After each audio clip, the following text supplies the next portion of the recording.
Hi, so this is Shamrondi from Providence Life Design, and this video is going to be the part 2 for our wood floors video. Okay, I wanted to elaborate some more on bamboo floors. It's going to be really important for you to consider all of your different floor options based on where your house is situated, the kind of property it is. Is it a new construction? Are you situated on a swamp, on a lake, beachfront?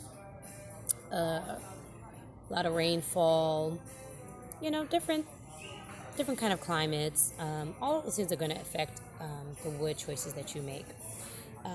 So with bamboo flooring, I found out that the ones that we see where we can see like the strands of the bamboo in it, those are going to be the weaker ones out of the different varieties that you can get.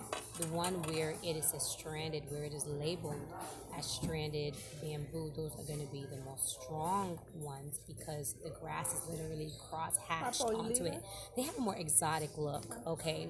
Like if you're into like Brazilian walnut, Brazilian, different Brazilian types of exotic woods and hardwood floor, and you like that contrast, that light and dark contrast, which can be really, really exotic looking. A lot of stranded bamboo, it comes that way, right? So it's a good choice. It's a good choice if you're not just trying to get like run of the mill floors because you need floors, or you just be walking on whatever. Like if you are considering like putting together a impactful design look, it you could consider it for real, and it probably be at a easier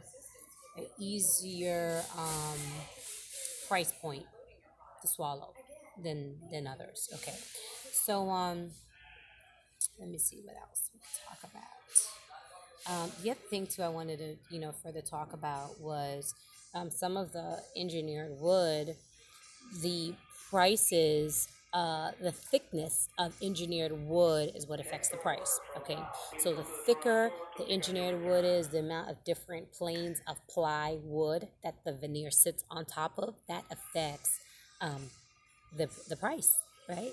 So um, that's something to keep in mind. I know like the thinness and thickness of wood flooring, laminates and things like that, people have to they have to keep that in mind, especially if they're trying to avoid doing a demolition in a reconstruction or renovation. So like a flooring such as like luxury vinyl, it's so thin, right? And it's pileable, very flexible. Those are the kinds you can just like put directly over tile. You can like refit it over. Yeah, they did. They came over on Saturday. So those are things that you need to keep in mind. Also, when you're dealing with engineered wood, keep in mind that the thickness of that veneer that is on top of the different pieces of plywood, that the thickness of that wood is going to affect if you can buff that floor at all again during the life of it, or how many times you can buff the floor. Now, most of them, the veneer is so thin, I wouldn't consider it. Like, just try to like make it work. If you feel like you're gonna be getting floors refinished, 2-3 times in the life of this flooring, it is better for you just to get a solid hardwood. A solid hardwood is going to be best, okay? That means that whatever you're seeing on the surface is what you're seeing on the bottom throughout the whole piece of the wood. That is going to be best. Another thing to keep in mind is that even with the solid hardwood and the interlocking, some of them have a finish on the edge where there's some level of bevelment happening on the edge, where the edge has been beveled or buffed down or sanded to kind of give it like a rounded edge. Keep in mind that when you go and refinish your floors, you're either going to get rid of that or you are going to leave traces of it. So these are things you got to keep in mind if you think you're going to be refinishing floors at any point, okay? Also, if you're choosing a hardwood floor that is stained, and and you refinish it, keep in mind you may have to go back and that stain only penetrates but so much of it, and then may not evenly penetrate the wood throughout the entire square footage area, as may not be every place may not be totally saturated to the degree where you're not going to see variation. So if you're going to be really finishing floors, make sure that you're considering what you are staining it back with, and then think about the ability of the person that's doing the job for you. Make sure that they know how to use the machinery that they're using, so they're not leaving buffing marks, round buffing marks from the sanding machines. That's no good. That's tacky.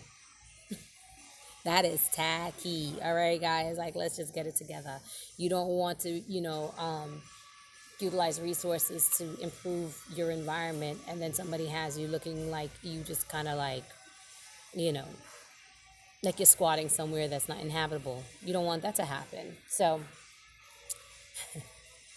I hope this video is helpful to you. Bye. I hope this video is helpful to you. This is the part 2 to our wood video. Okay, so in this video we also touched upon bamboo, engineered wood, and hardwood again, but you'll give more detail about the bamboo, which is super, super important. Bamboo is such a good product. All right, guys, this is Shamrani from Providence Life Design. Hope you're having a colorful day. All right. Take care of yourself. Bye.